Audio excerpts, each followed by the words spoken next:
Beamy Wesley, 28, engineer at a mid-sized firm. Nothing flashy about my life. Decent salary, decent apartment, decent run up until about 2 years ago. Met Madison through one of those dating apps. Her profile was funny, which already put her ahead of everyone else I had been talking to. Messaged her on a whim. Got a sharp reply back within 10 minutes. Met up at a wine bar that next weekend. Even better in person than her profile had suggested. Quick, into the same shows. Made fun of my jacket in a way I actually liked. 3 drinks in. I was already thinking that this one was different. 3 months in, I was certain about her. Showed up to guys' nights without me even needing to ask her to come. Laughed at the dumb stories, played pool, lost on purpose to Connor. Shotgunned a beer with Trent at one point in the kitchen. My friends loved her. Connor pulled me aside on the porch one night. Told me she was a keeper. Told me not to be an idiot about her. Told him I would not be. I believed myself when I said it. My mother liked her too, which mattered to me. Brought Madison to a family dinner around the 4-month mark. She was perfect that night. Asked my dad about his work, listened to the answers, asked follow-ups, helped my mother clear the table without being asked. My mother called me the next morning and said, "Do not lose this one." That comment played in my head for almost 2 years after that. Around the 6-month mark is when the small stuff started. Nothing big enough to call a fight. Just little comments after every guy's night. I came home smelling like a brewery.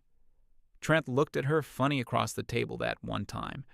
Connor always called when she was trying to have a real conversation with me. She missed me when I was gone.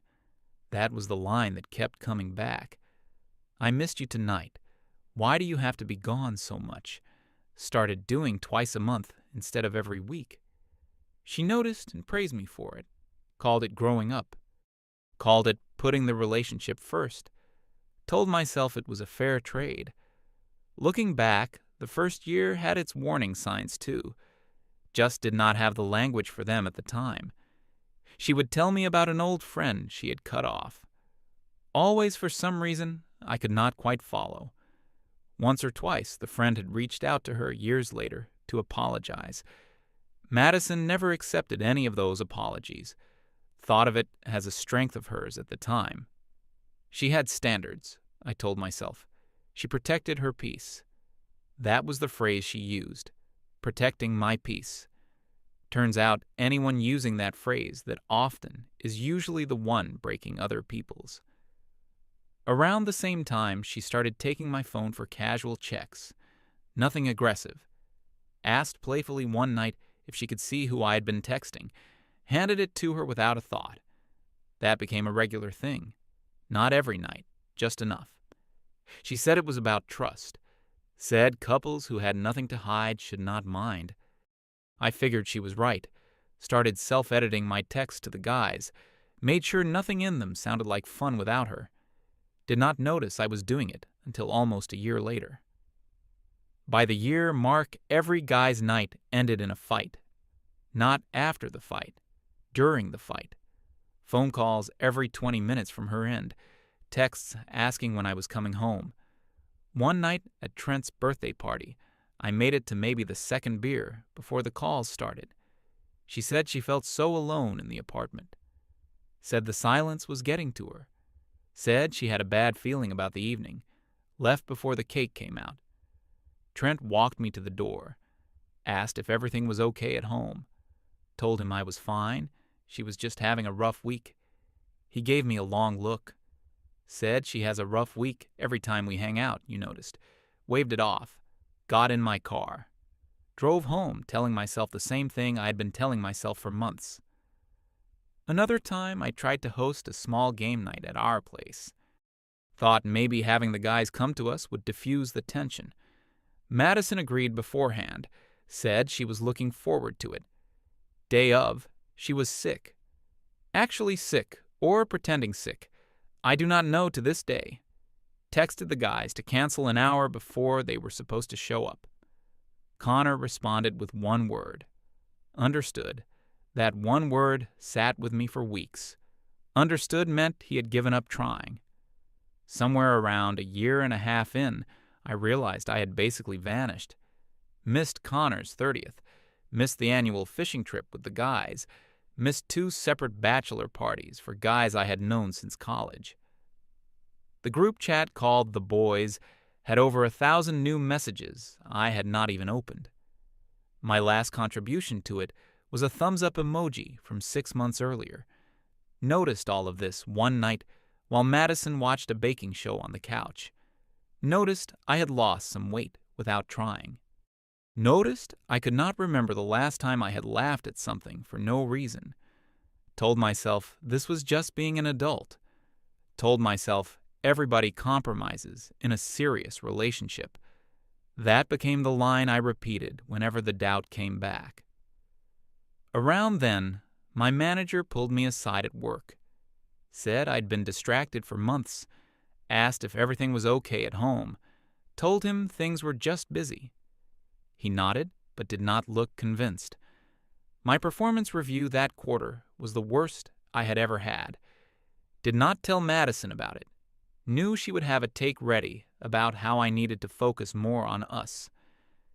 Madison had a whole vocabulary for what was happening to me.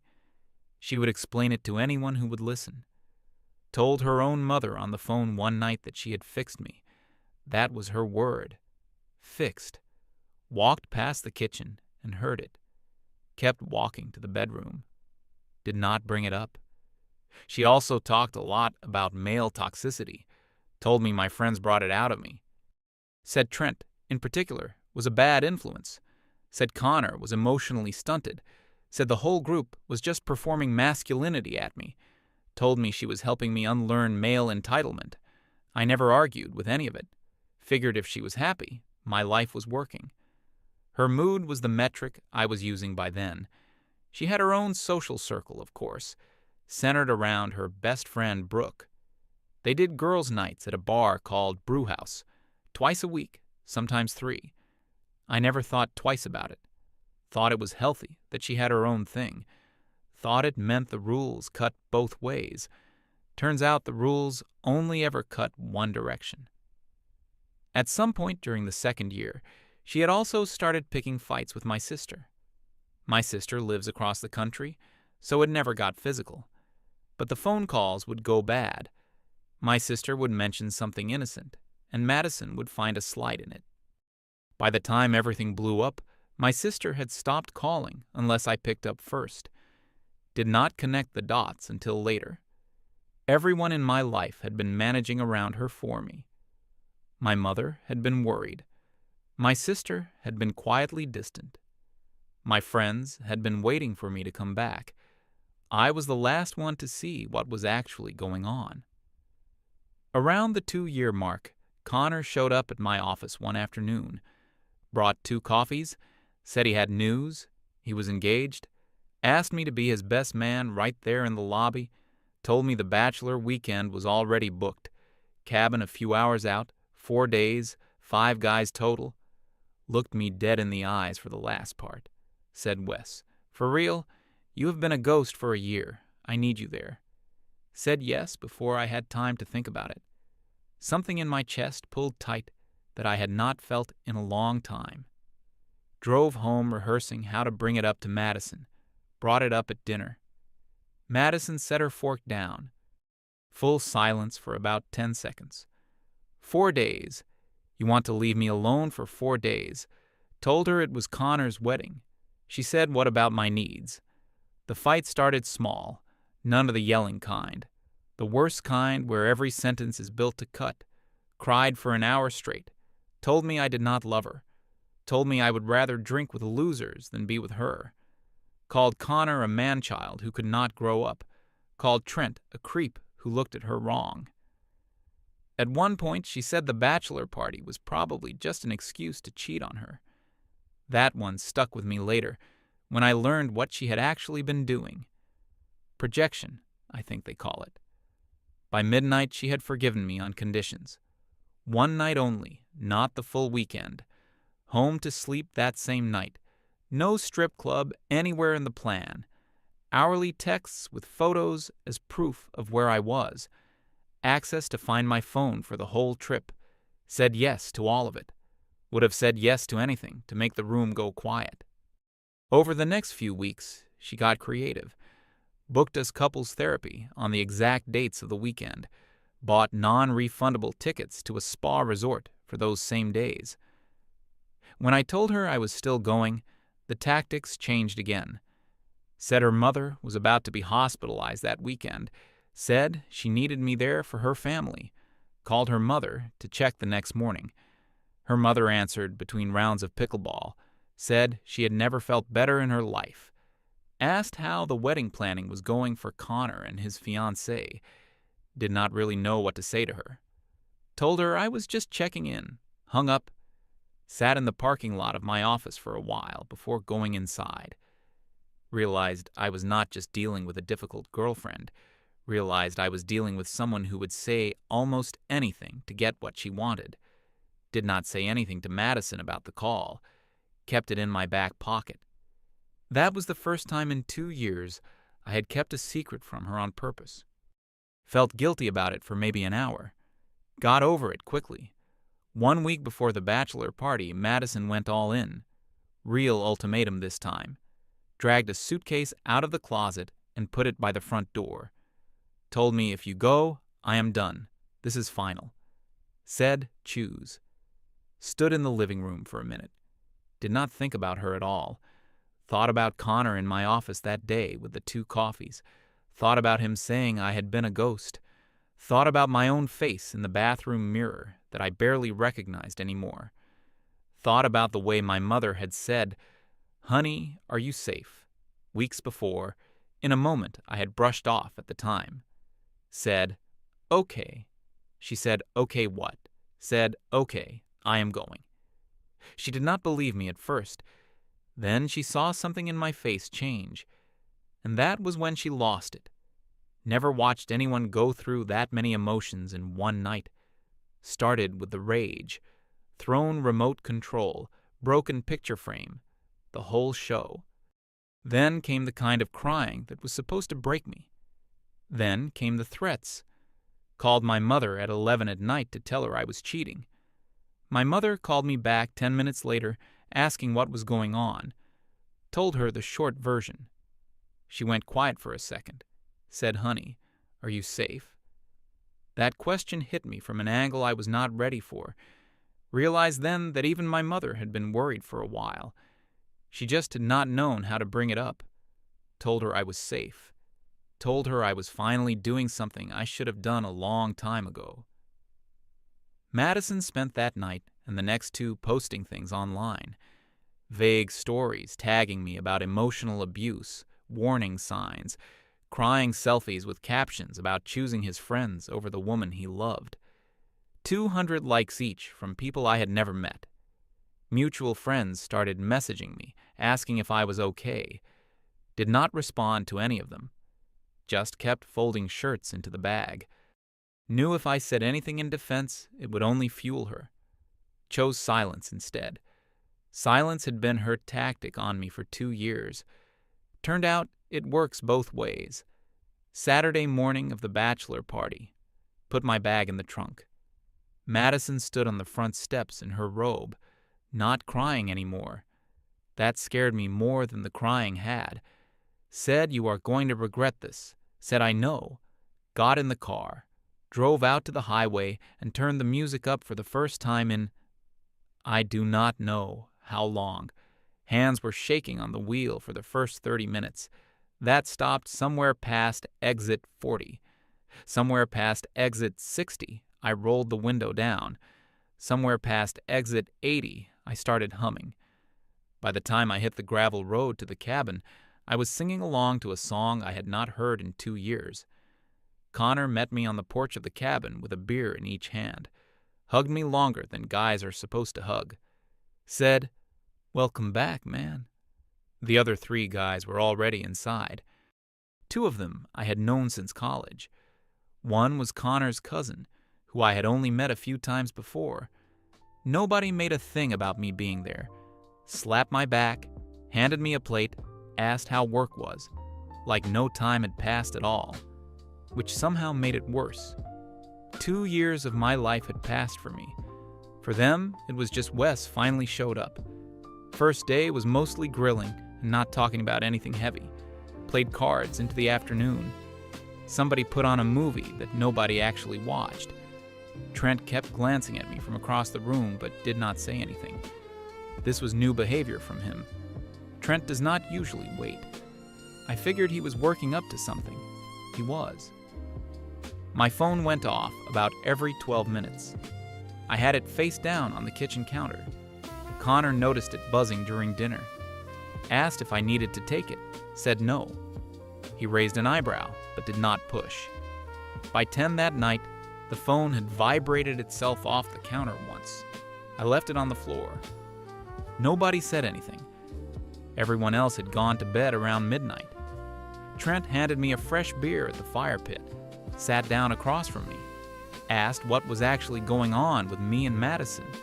Did not know why that was the moment I started talking. Maybe because nobody had asked the question in a way that felt like they actually wanted to know the answer.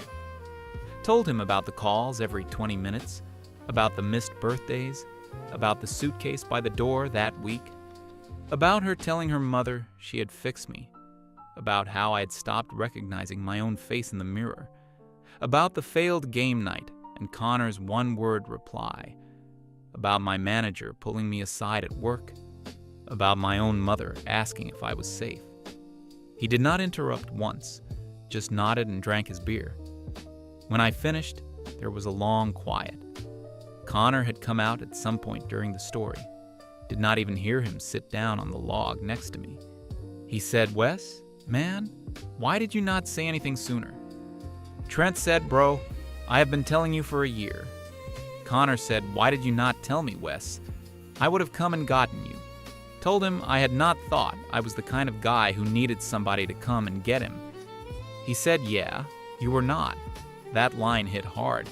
Do not know how to explain it. He meant it nicely. Trent stared into the fire for a long minute, said, "Look, I was not going to bring this up. Did not want to bring it up without proof.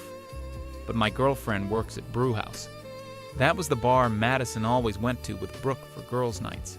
Twice a week, sometimes 3 times. Trent said she has been seeing Madison there for over a year now.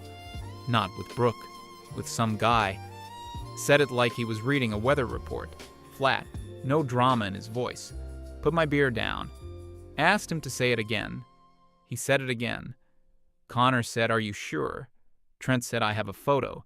Did not want to show you because I did not know if you were ready to see it." He said, "I have been carrying it around for almost 2 months. My girlfriend made me promise I would show you the next time I saw you alone." Pulled out his phone and turned it around. Photo was clearly from Brewhouse. Madison at a corner table, head on the shoulder of a guy I had never seen, his hand on her leg. The date stamp on the photo was about 6 weeks before. Knew the date because I remembered the night. She had told me it was a girls' night with Brooke. Had texted her around 10 that night. Told her I missed her. Got back a heart emoji. She said Brooke was being annoying and she wished she was home with me.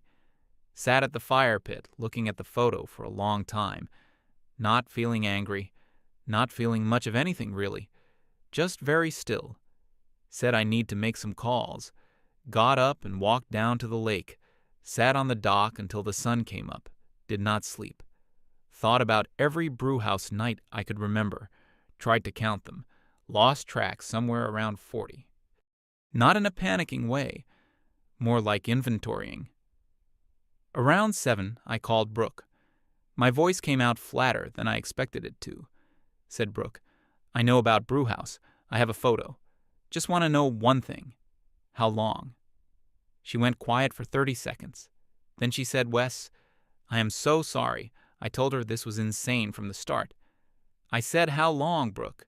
Said 1.5 years. Let that number sit there. 1.5 years lined up exactly with the period I had been disappearing from my friends. The timeline was a perfect match. Asked her if it had been one guy or more. She went quiet again. Said mostly the one. That mostly hit me harder than the year and a half had. Brooke kept talking, started crying, said Madison had made her cover for it, said Madison had told her I was controlling and cold, and that I had isolated her from her own life. That one almost made me laugh. Said Wes, "You are the nicest guy I know. I should have said something a year ago." Asked her why she had not said something a year ago. She said because Madison was her best friend since middle school. Said she had kept telling Madison to end it with you first. Said Madison kept telling her she was about to. Said Madison kept not ending it. I let her talk, did not push. Knew I needed her on my side for what came next. Said Brooke, "I need you to send me the screenshots, all of them. Every conversation, every photo, everything you have." She said, "Okay." Then she said it again, "Okay, okay." Said she would have it to me within the hour. Within the hour, my phone was just flooding. Brooke had 18 months of receipts saved. Conversations between her and Madison going all the way back. Madison calling me boring. Madison saying I just stayed home like a puppy. Madison telling Brooke that the other one made her feel alive. Madison saying she stayed with me because I was stable, but she was bored out of her mind. Madison saying she liked having the safe boyfriend in case the fun one did not work out. Screenshots of Madison's messages to the other one. Photos from hotel rooms with the door numbers visible. Geo-tagged locations. The dates lined up perfectly with nights I had been home alone. Texting Madison things like, "Hope you and Brooke are having fun." One message from Madison to Brooke just said the puppy is asleep, coming over now. Read that one twice. Set the phone down for a few minutes after that. Picked it back up after a while and kept reading. Found a screenshot of Madison telling Brooke I was the kind of guy you marry for the savings account. Found one where she said the other one was unstable and exhausting, but the best she had ever felt. Found her listing my flaws like a grocery list. Too quiet, too predictable, too easy to manage. None of it stung the way I expected it to. By then, I had read enough to know I had been a project to her, not a partner. The rest was just paperwork. Scrolled through them slowly. Connor came down to the dock about an hour in. Read over my shoulder without saying anything for a while. Finally said Jesus Christ. Trent showed up shortly after. Read for a minute. Said calmly, "Told you, bro." Nobody said anything for a while after that. The lake was very still that morning. I remember that part more than the photos. Remember thinking I should probably feel worse than I did. Then realizing that the feeling of being right after 2 years of being told I was wrong was almost a kind of relief. Not happiness, not even close to happiness. Just relief that I had not been losing my mind. The rest of the bachelor weekend was somehow still good. It should have been wrecked. It was not. The guys gave me space when I needed it and pulled me back in when I started spiraling. We still grilled. We still played cards. I still laughed at one of Connor's worst jokes around midnight on the third day. Something I had not felt in close to 2 years started coming back online inside me. Could not name what it was at the time. Think I would call it just being a person again.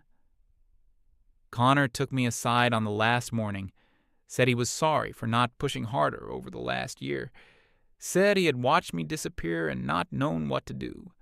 Told him it was not on him. Told him nobody could have pulled me out of that place but me. He said, yeah, but I should have tried anyway. Did not really know what to say to that. Just shook his hand. He hugged me again. I left for the drive home around noon. Madison was losing it the entire weekend. My phone hit something like 80 missed calls by Sunday. She went through her whole playbook in 4 days. Threats to leave me, threats to hurt herself, threats that she was going to call the police and report me for emotional abuse. Screenshotted every single one of them. Did not respond to any of them. Connor checked on me a few times. Asked if I needed to call her back just to defuse it. Told him no. Told him I was done diffusing things. He said good. That was all he said about it. Drove home Sunday night, did not call her, did not text her, walked into the apartment around 9. She was on the couch in the living room, had clearly been preparing some big emotional scene. Tears, smudged mascara, the whole production. Put my bag down, sat across from her, opened my phone, did not yell, did not even raise my voice, just put the first photo on the coffee table, the one from Brewhouse. She immediately said this is not what it looks like, Brooke was there. Put the second screenshot down, then the third, then the conversations between her and Brooke where I was the puppy, then a hotel photo, then the receipts from the other one. She stopped talking somewhere around photo 4. Her face went completely white. Watched her piece it together. Watched her realize the receipts existed and she had not seen them. Watched her realize Brooke had handed them to me. Said I am out. Said the lawyer will be in touch about the lease. Got up to start packing. She shifted gears immediately. First came the crying, then the apologies, then the explanation about how it was a mistake, just one mistake. It had only happened a few times. Held up my phone with the 18 months of receipts on it. She switched again. Started telling me I'd pushed her into it. Said my emotional unavailability had driven her away. Said my own toxic behavior was the real reason any of this had happened. Said the bachelor party itself was proof that I had never been committed. Said any therapist would say she was the real victim here. Did not respond to any of it. Kept packing socks into the bag. At one point she sat on the floor and screamed. Went into the bathroom to grab my toothbrush. Came back out and she had moved into the doorway, blocking me. Asked her politely to move. She did, eventually. Followed me to the front door with one last try. Said, Wes, please, 2 years. Said, yeah, 2 years. Said, thanks for confirming what they were worth to you. Was out of the apartment in under an hour. Drove to Trent's. He opened the door and just stepped aside. Did not even ask. Made up the spare bed for me. Handed me a beer. Did not say a word about any of it. That was the first night I slept more than 5 hours in. I cannot tell you how long. Woke up the next morning genuinely confused about why my chest did not hurt. Took me about an hour to figure out it was because nobody was watching me sleep. First week at Trent's was disorienting in its own way. Kept reaching for my phone in the morning, expecting a text waiting for me. Kept bracing for a fight I had to diffuse before I had even had coffee. None of that ever came. Trent had a simple routine. Coffee, news, drive to work, repeat. I slipped in it without anyone making a thing of it. On the third morning, I made him eggs because he had let me crash for free. He said about time. Did not stop ribbing me about it for the rest of the week. That became our new normal, simple. I had forgotten how much I had needed simple. Trent's girlfriend was great about all of it. She let me stay in their spare room without ever making me feel like a burden. Made enough food for 3 when she cooked. Did not pry, did not bring it up unprompted, just left a clean towel folded on the dresser every Sunday. One night she sat down at the kitchen table after a long day and asked if I was okay. Told her I was getting there. She nodded, said let her know if she could help with anything. Did not push past that. Thought about that conversation a lot afterwards, about how a person can ask if you are okay in 2 completely different ways. One of them is a question, the other one is a setup. Madison had been the second kind for 2 years. 3 days went by. Madison clearly spent every minute of those 3 days planning. Then came the post. Long video. Front-facing camera, good lighting, real production, full crying performance.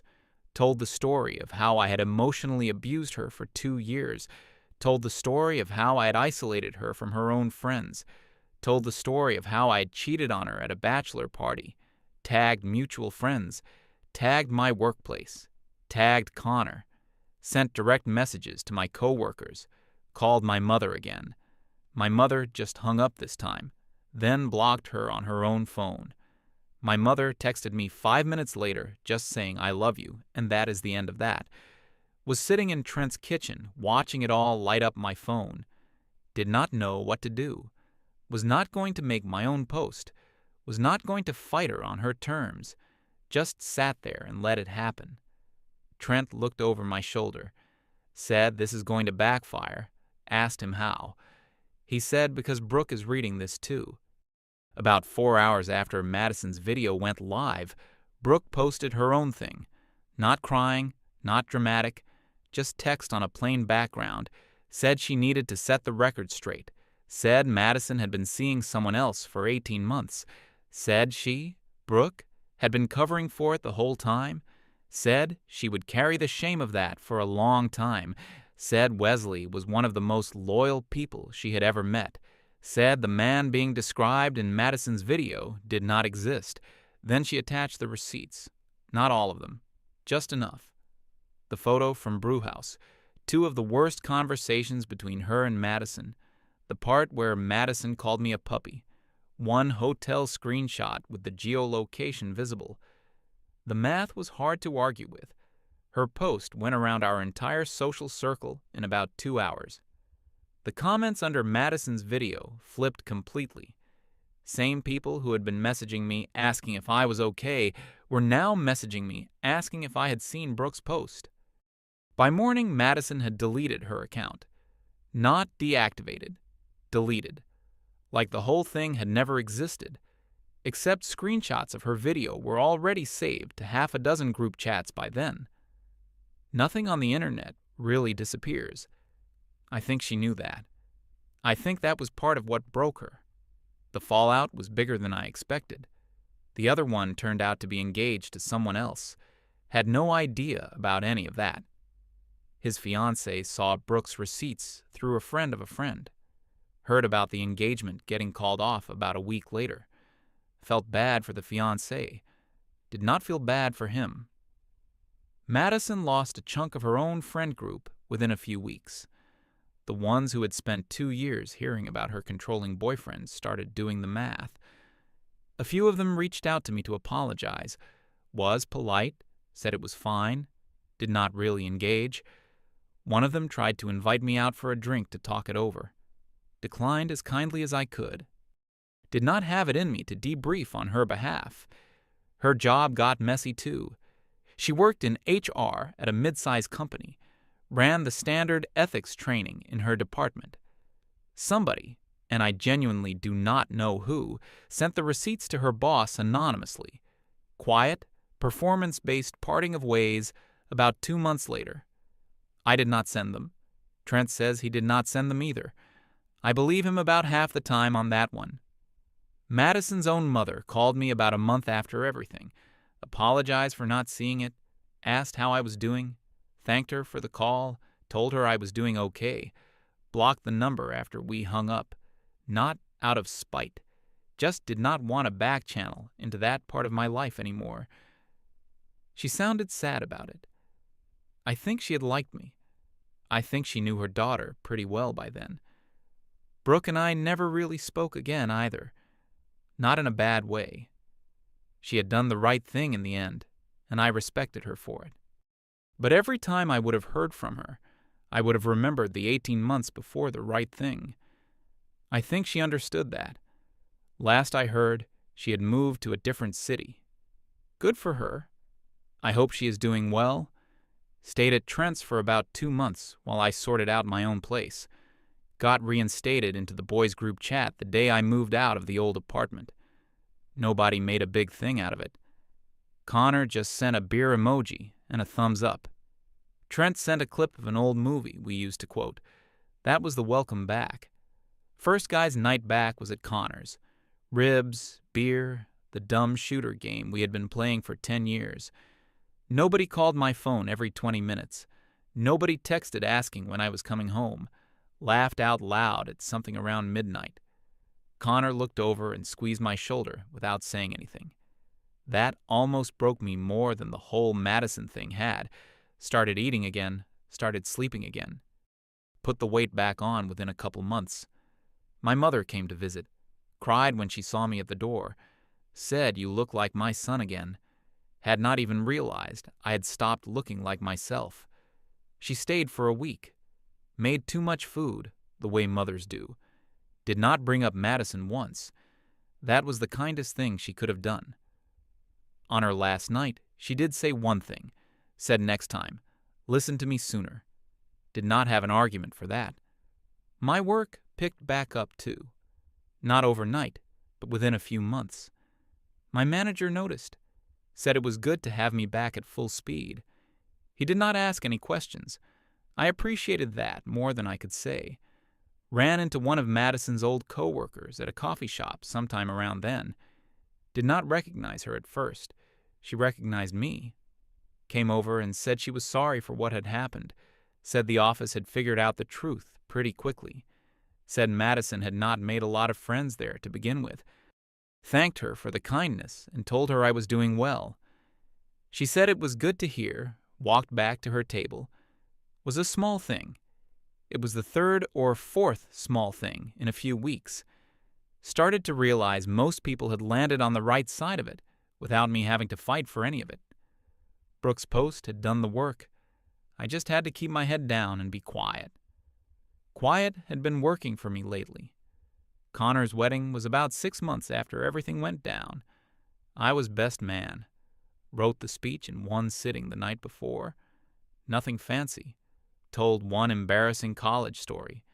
Told one story about him being a good friend when I had needed one.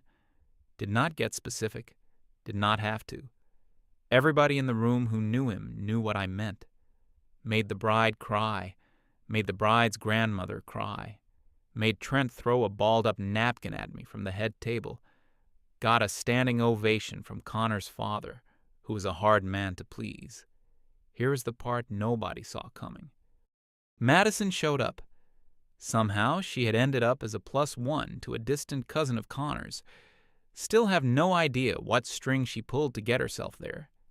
Connor did not know either. Found out later that the cousin had met her at a coffee shop a few months earlier. She had told him she was a friend of the family. Nobody had thought to fact-check. Saw her across the room during the reception. Did not look like the person I had dated. Thinner, sharper, hollow around the eyes. Made eye contact with me twice. Did not react either time. Around the time the cake was being cut, she came up to me at the bar. Started with, Wes, can we just talk? Did not turn around. The bartender looked at me, looked at her, said, ma'am, I think you should step back. Turned out to be a guy Connor had known for years. He had been briefed. Madison stood there for maybe a minute, then walked out. Did not see her leave. Did not really notice she was gone for an hour. Nobody asked me about her for the rest of the night.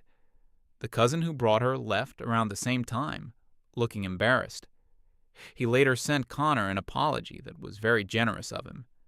Turned out he had figured out who she was right after they walked in. He was a decent guy who got played. I knew the feeling. The morning after the wedding, a few of us drove back out to the same cabin from the bachelor party. Connor and his wife were already on their honeymoon. 4 of us spent that weekend at the lake. Sat on the dock with coffee the first morning, watched the sun come up over the same water I had stared at the night I saw the photo. Trent sat down next to me with his own mug, did not say anything for a while. Finally asked if I was good. Thought about the question, actually thought about it, and for the first time in 2 years I said yes and meant it. He asked if I was going to start dating again. Told him eventually, not soon. He said no rush, brother. Nobody is going anywhere. That was about as direct as Trent ever got. I appreciated it. He handed me a second cup of coffee from the thermos he had brought down. We sat there for another hour without saying much. At one point he asked me what I had learned from all of it. Told him I was not big on lessons. He said, try anyway. Thought about it for a minute. Said I had learned to trust the people who were there when I was not at my best. Said I had learned that the loudest person in the room is usually not the one telling the truth. Said I had learned that when somebody tells you who they are, You should believe them on the first pass." He nodded, did not say anything else about it. That was the end of the conversation. Drove back from the lake on Sunday night, got home to my own apartment, put the keys on the counter. Nobody waiting up to interrogate me about the trip. Nobody checking my location on the way back. Made myself a sandwich, watched half a movie, went to bed. Simplest evening I had had in years. Realized at some point that this was what most people called life. I had forgotten what it felt like. 2 years isolated, 4 days to figure it out. Lost the girl, kept the brothers. Would not trade it. She gave me an ultimatum, thinking I would pick her. I picked the guys she had spent 2 years calling losers. Turns out they were the only ones who never lied to me. Anyway, Anons, if your girl ever makes you choose between her and your friends, she already made the choice for you.